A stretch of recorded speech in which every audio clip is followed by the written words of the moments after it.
മറ്റൊരു സംഭവം കക്കയം പോലീസ് ക്യാമ്പിൽ ഉണ്ടായൊരു സംഭവമാണ്.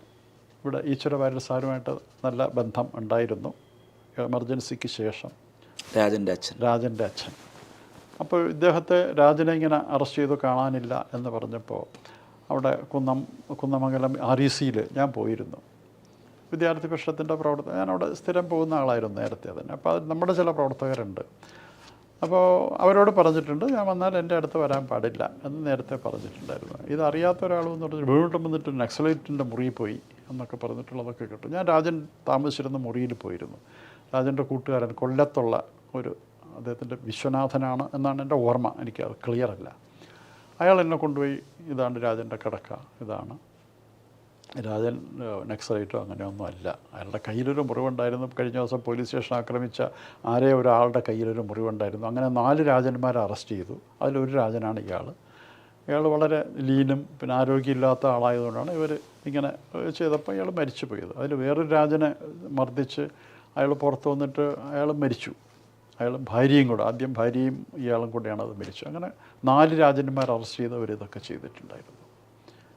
അന്ന് ഇത് കഴിഞ്ഞിട്ട് അഡ്വക്കേറ്റ് രാംകുമാറും ഞാനും ഈശ്വര വാര്യർ സാറും കൂടെ അവിടെ പോയി. അപ്പോൾ കോഴിക്കോട് നിന്ന് ബെൻഹറേയും കൂട്ടി. ബെൻഹറും രാജൻ്റെ കൂട്ടത്തിൽ അറസ്റ്റ് ചെയ്ത നക്സലൈറ്റ് നേതാവായിരുന്നു. ബെൻഹറും പറഞ്ഞു അയാൾക്ക് നക്സലൈറ്റ് ഒരു ബന്ധവുമില്ല. ബെൻഹർ നക്സലൈറ്റ് നേതാവാണ്, ഒരു ബന്ധവുമില്ല, അങ്ങനെ ഒരാളെ ഞങ്ങൾ കണ്ടിട്ടുമില്ല കേട്ടിട്ടുമില്ല. ഇതാണ് ബെൻഹർ പറഞ്ഞത്. അവിടെ കൊണ്ടതൊക്കെ നടന്ന് ഞങ്ങൾ ഓരോ സ്ഥലത്തൊക്കെ പോയി. ചെറിയ ചാറ്റൽ മഴയൊക്കെ ഉണ്ടായിരുന്നു. അപ്പോൾ ഈശ്വര വാര്യർ സാറിൻ്റെ കൈ ഞാൻ പിടിച്ചിട്ടാണ് ഇങ്ങനെ നടന്നു. ഈ മുറിയിലാണ്, ഇവിടെയാണ് രാജനെ കിടത്തിയിരുന്നത്. ഞാൻ ഇവിടെയായിരുന്നു. എനിക്ക് മൂത്രമൊഴിക്കാൻ വേണ്ടിയിട്ട് പോകാൻ ഞാൻ ഈ വഴിക്കാണ് പോയത്. അപ്പോൾ തലേദിവസം രാത്രി രാജൻ്റെ നിലവിളി ഇങ്ങനെ കേട്ടുകൊണ്ടേയിരുന്നു. മൂത്രമൊഴിക്കാൻ പോയപ്പോൾ രാജൻ ഈ ബെഞ്ചിൽ കിടക്കുകയായിരുന്നു. പക്ഷേ ഉറങ്ങുകയാണോ ജീവനുള്ളതാണോ ഇതൊന്നും എനിക്കറിയില്ല. ആ ശരീരം അവിടെ കിടപ്പുണ്ട്. കൊണ്ടുവന്നപ്പോൾ കണ്ടിരുന്നു, അതുകൊണ്ട് ആളെ അറിയാം എന്ന് പറഞ്ഞു. അപ്പോൾ ഈശ്വര വാര്യർ സാർ അവിടെ നിന്നു. അത് കഴിഞ്ഞിട്ട് അവിടെ ഈ ആസ്ബറ്റോസ് ഷീറ്റ് വെച്ചിട്ടാണ് റൂമുകളൊക്കെ ഇത് ചെയ്തിട്ടുള്ളത്. അവിടെ കക്കയം ഡാം പണിയാൻ സമയത്ത് കെട്ടിയിരുന്ന സെമി പെർമനൻറ്റ് ഷെഡുകളാണ് ഇവർ ഈ രൂപത്തിൽ മാറ്റിയെടുത്തത്. അതിൽ ചില കറുത്ത പാടുകൾ ഇങ്ങനെ കാണുന്നുണ്ടായിരുന്നു.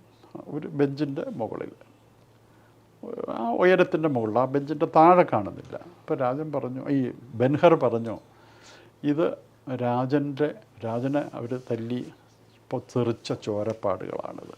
അന്ന് ഞാൻ കണ്ടിരുന്നു ചോര ഇങ്ങനെ അവിടെ തെറ്റി, ആ ചോരപ്പാടുകളാണിത്. അന്ന് നല്ല കറുത്ത. ഇത് കേട്ടപ്പോൾ വാര്യർ സാറ് എൻ്റെ കയ്യിൽ പിടി ഇങ്ങനെ മുറുകി വരുന്നുണ്ടായിരുന്നു. അത് കഴിഞ്ഞ് കുറച്ച് കഴിഞ്ഞപ്പോൾ അത് വിട്ടു. എന്താ പറയേണ്ടതെന്ന് നമുക്കും അറിയില്ല. എന്നിട്ട് ആ ചുവരിൽ പോയിട്ട് ഇങ്ങനെ തടവി അദ്ദേഹം. അത് പറയുമ്പോൾ സ്വന്തം മോൻ്റെ ശരീരത്തിൽ തടവന്നു.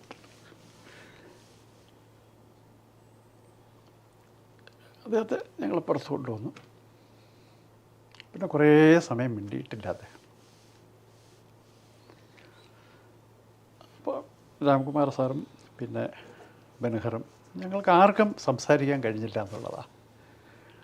ഒരു മകന് ജന്മം കൊടുത്ത് മകൻ്റെ ശരീരം പോലും കാണാൻ അനുവദിക്കാതെ അത് കഴിഞ്ഞ് ഞങ്ങൾ 2 മണിക്കൂറിലധികം അവിടെ ചിലവഴിച്ചു. താഴെ ഒരു ചെറിയൊരു കടയുണ്ട്, ഒരു ചായക്കട. അവിടെ നിന്നൊരു ചായയൊക്കെ കുടിക്കാമെന്ന് പറഞ്ഞ് കയറി. അപ്പം പറഞ്ഞു അവർക്ക് അറിഞ്ഞു ഇങ്ങനെ ഇന്നാരാണ് എന്നറിഞ്ഞു. അപ്പോൾ ആ കടയുടെ ആൾക്കാർ പറഞ്ഞു സാറേ അന്ന് ഒരു പോലീസുകാരൻ വന്നിട്ട് പഞ്ചസാര ചാക്കുണ്ടാവുമോ എന്ന് അന്വേഷിച്ചിട്ട് വന്നു. എന്നിട്ട് അത് മേടിച്ചുകൊണ്ട് വരാൻ ആളെ അയച്ചു. അത് അവർ പറഞ്ഞതാണ്.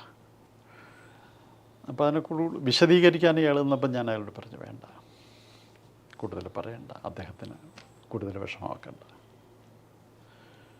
ഈ തരത്തിൽ അത് ചെയ്ത ആ 3 പോലീസ് ഓഫീസർമാരും അവർ നരകിച്ചാണ് മരിച്ചത്. ചില ആൾക്കാർ ഒരുത്തൻ ഇപ്പോഴും ഉണ്ടെന്നാണ്, അതോ അവർ ജയിലിൽ കിടന്നു അതൊക്കെ പോട്ടെ, ലക്ഷ്മണായാലും ശരി, ഇങ്ങനെയുള്ള അവർക്ക് ആ സംഭവങ്ങൾ കുറേ ഉണ്ട്. നമ്മുടെ പുസ്തകങ്ങളിൽ അതിനെക്കുറിച്ച് വിശദീകരിക്കുന്നുണ്ട്, ഞാനത് പറയുന്നില്ല. ഈ 2 സംഭവങ്ങളും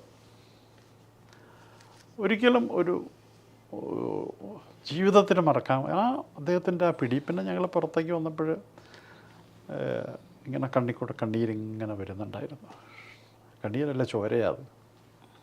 നിറഞ്ചോരയുടെ അല്ലെങ്കിൽ പോലും ഒന്നും സംസാരിക്കാതെ. അത് കഴിഞ്ഞിട്ട് വാര്യർ സാറ് നേരിട്ട് പറഞ്ഞുകൊണ്ട്, വേണു, എനിക്ക് അച്യുതമേനോനെയും കരുണാകരനെയും നേരിട്ടറിയുന്ന ആളാണ് ഞാൻ. നിങ്ങളൊക്കെ അച്യുതമേനോനെ ഇങ്ങനെ പൂട്ട് പൂജിക്കണമെന്നൊക്കെ ഞാൻ കാണുന്നുണ്ട്.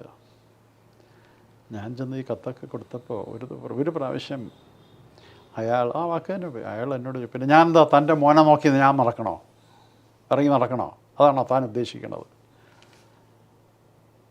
അത് കേട്ടതിന് ശേഷം ഞാൻ പിന്നെ അയാളുടെ അടുത്ത് പോയിട്ടില്ല.